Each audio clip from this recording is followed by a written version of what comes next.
जय Swaminarayan. Shri Swaminarayan Vidyasagar school online शिक्षण ની અંદર આપ સૌ વિદ્યાર્થી મિત્રોનું હાર્દિક સ્વાગત કરું છું। વિદ્યાર્થી મિત્રો, ભૂગોળ વિષયની અંદર આપણે પહેલા પાઠનો અભ્યાસ કરતા હતા। એમાં આપણે માનવ ભૂગોળ વિશે અભ્યાસ કરતા હતા કે માનવ ભૂગોળ કોને કહેવાય? તો કે માનવી અને પ્રકૃતિ વચ્ચેના જે સંબંધો છે, પ્રકૃતિ કહેતા જંગલો, નદીઓ, પર્વતો, સરોવરો એનો સમાવેશ પ્રકૃતિમાં।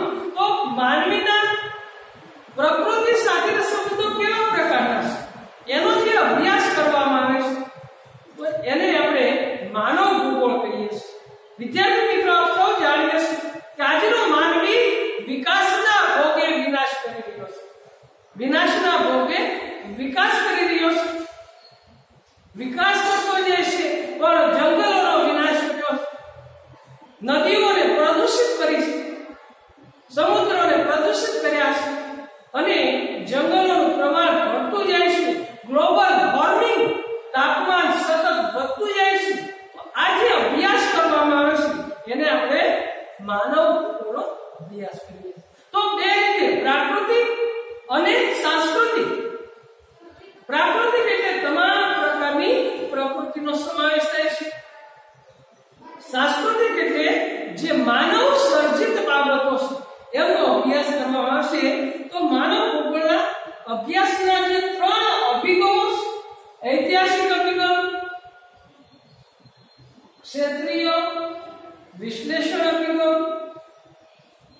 પારિસ્થિતિકીય વિશ્લેષણ અભિગમ, આ ત્રણ અભિગમની વાત કરવાની છે। જોઈએ આપણે માનવ અને પર્યાવરણ વચ્ચેના સંબંધોની ચર્ચા માનવ ભૂગોળમાં કેન્દ્ર સ્થાને છે। તો માનવ ભૂગોળમાં માનવી અને પર્યાવરણ વચ્ચેના જે સંબંધો છે, આ સંબંધો ભૂગોળની અંદર માનવ ભૂગોળમાં કેન્દ્ર સ્થાને છે। આ સંબંધોના વિશ્લેષણ માટે જુદા જુદા અભિગમો અપનાવવામાં આવ્યા છે। સમય પરિવર્તનની સાથે સાથે માનવ ભૂગોળના વિષય વસ્તુ તથા તેના અભ્યાસ કરવાની પદ્ધતિઓ, પ્રવિધિઓ અને અભિગમો પણ બદલાતા રહ્યા છે। માનવ ભૂગોળના અભ્યાસ માટે કેટલાક મહત્વના અભિગમો આ પ્રમાણે છે। તો પહેલું છે ઐતિહાસિક અભિગમ। ઇતિહાસ એટલે કે ભૂતકાળની અંદર જે કાંઈ ઘટનાઓ ઘટી છે, આ ઘટનાઓને આધારે એમનો અભ્યાસ કરી અને વર્તમાન પરિસ્થિતિ સાથે તુલના કરવામાં આવે એને ઐતિહાસિક અભિગમ કહેવામાં આવશે। જોઈએ આપણે માનવીના ઉદ્ભવથી માંડી વર્તમાન સુધી પ્રાકૃતિક પર્યાવરણ સાથે તેના સંબંધો પરિવર્તનશીલ રહ્યા છે। એટલે કે માનવીનો ઉદ્ભવ થયો, જેને આપણે આદિ માનવ કહીએ, ત્યારથી માંડી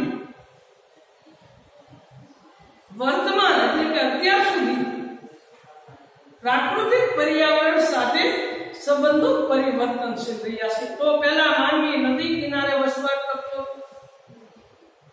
માનવી જંગલોની અંદર વસવાટ કરતો, તો એમાં પરિવર્તન જોવા મળે છે 18મી સદીની ઔદ્યોગિક ક્રાંતિ પછી। વિદ્યાર્થી મિત્રો, 18મી સદીમાં ઇંગ્લેન્ડની અંદર કાપડના ક્ષેત્રે ઔદ્યોગિક ક્રાંતિ થઈ હતી। ઔદ્યોગિક ક્રાંતિ એટલે કે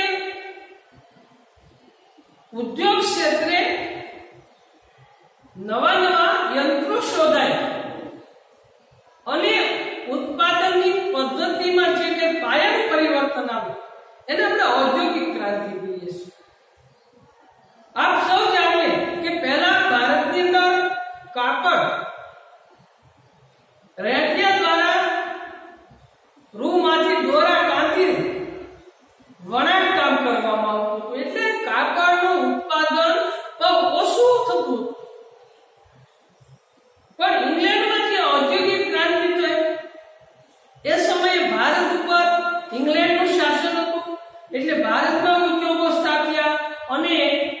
વિશાળ પ્રમાણમાં કાપડનું ઉત્પાદન થવા લાગ્યું. તો આ એક ઔદ્યોગિક ક્રાંતિ પછી માનવીએ તકનીકી એટલે ટેકનોલોજી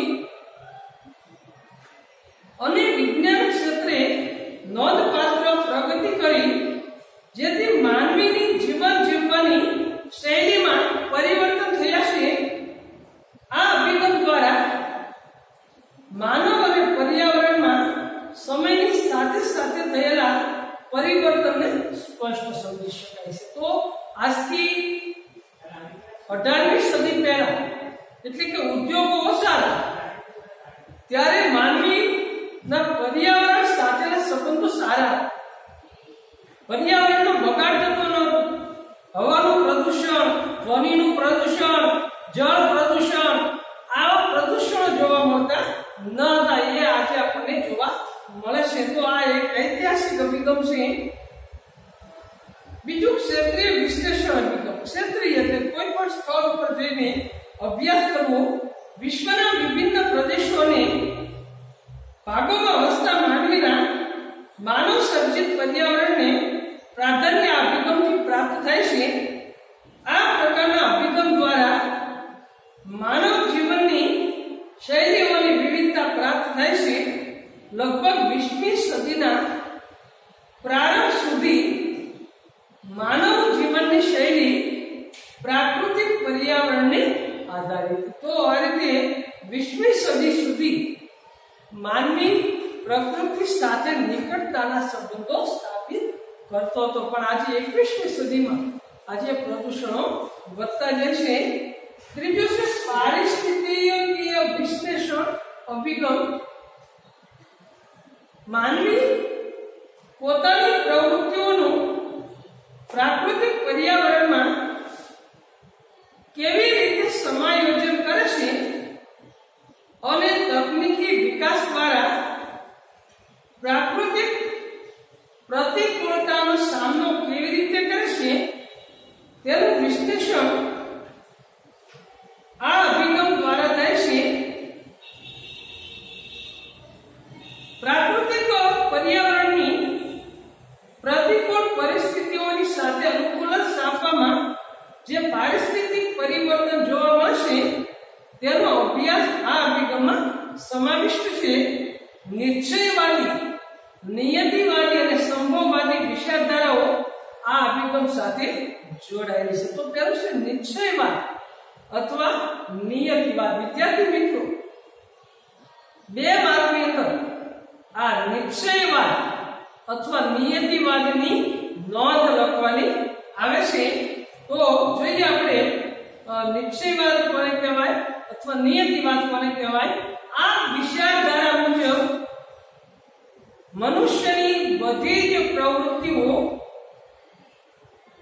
અને ક્રિયાઓ પર્યાવરણ દ્વારા નિયંત્રિત થાય છે. તો નિશ્ચયવાદમાં માનનારા જે ભૂગોળવિદો છે એવું કહેશે કે મનુષ્યની બધી જ ક્રિયાઓ પર્યાવરણ દ્વારા નિયંત્રિત થાય છે. એટલે કે પર્યાવરણની આપણા પર સ્પષ્ટ અસર છે. જેમ કે ઠંડી આબોહવા હોય તો ત્યાં માનવી ગરમ કપડાં પહેરે છે. પર્યાવરણ પ્રમાણે ઉદ્યોગો હોય છે.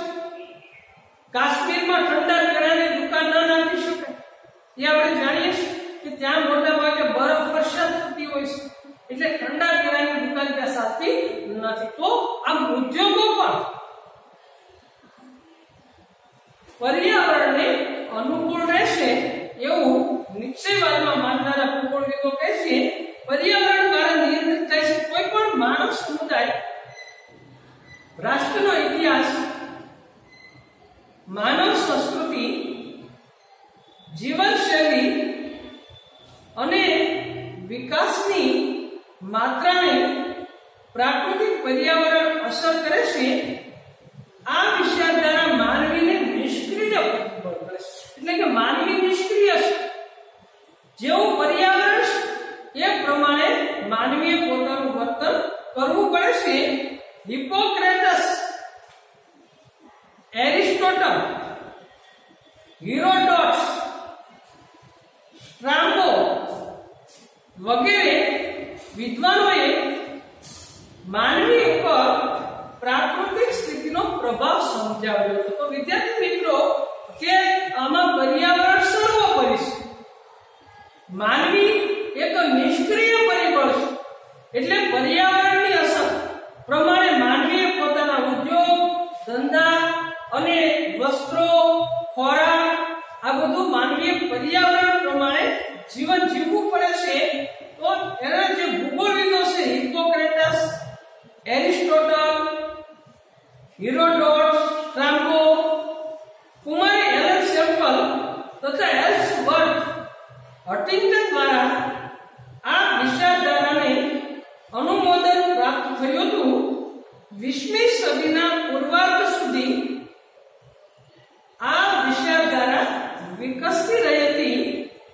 કુમાર એલન સેમ્પલ તથા એલ્સવર્થ હન્ટિંગ્ટન આ વિચારધારાના પ્રખર સમર્થક હતા. તો કુમાર એલન સેમ્પલ અને એલ્સવર્થ હન્ટિંગ્ટન એ નિશ્ચયવાદ અથવા નિયતિવાદ નામની વિચારધારાના પ્રખર સમર્થક હતા. ત્યાર પછી બીજું છે સંભવવાદ, જે નિશ્ચયવાદની વિરુદ્ધમાં, એટલે કે સંભવવાદમાં માનનારા લોકો માનવીને સર્વોપરી ગણે છે. પ્રકૃતિની સરખામણીમાં માનવીને મહત્વનું સ્થાન આપવામાં આવ્યું છે. માનવીને સક્રિય સ્વરૂપે જોવામાં આવે તે વિચારધારાને સંભવવાદી વિચારધારા કહેવાય છે. તો પ્રકૃતિની સરખામણી માનવીને આમાં મહત્વનું સ્થાન આપ્યું છે. માનવીને સક્રિય સ્વરૂપે જોવામાં આવે તે વિચારધારાને સંભવવાદી વિચારધારા કહેવામાં આવશે.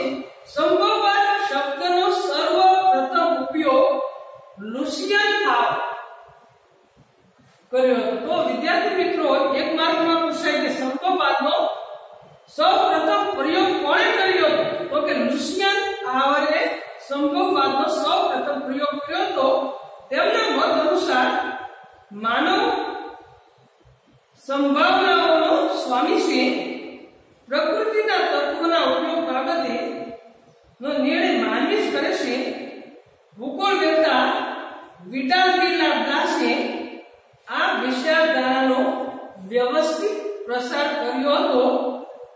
સંભવવાદી વિચારધારાની ઘણા વિદ્વાનોએ આલોચના કરી હતી.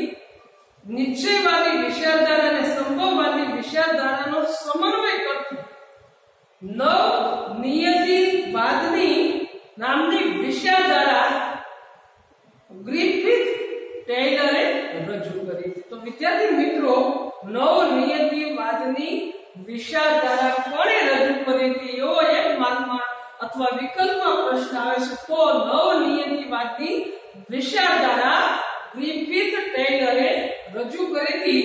તેણે સમજાવ્યું હતું કે પ્રાકૃતિક નિયમોનું પાલન કરીને પ્રકૃતિનો ઉપયોગ માનવીએ કરવાનો છે. માનવીએ સાંસ્કૃતિક પર્યાવરણને મર્યાદિત કરીને પ્રાકૃતિક તત્વોનો ઉપયોગ કરવો અનિવાર્ય છે.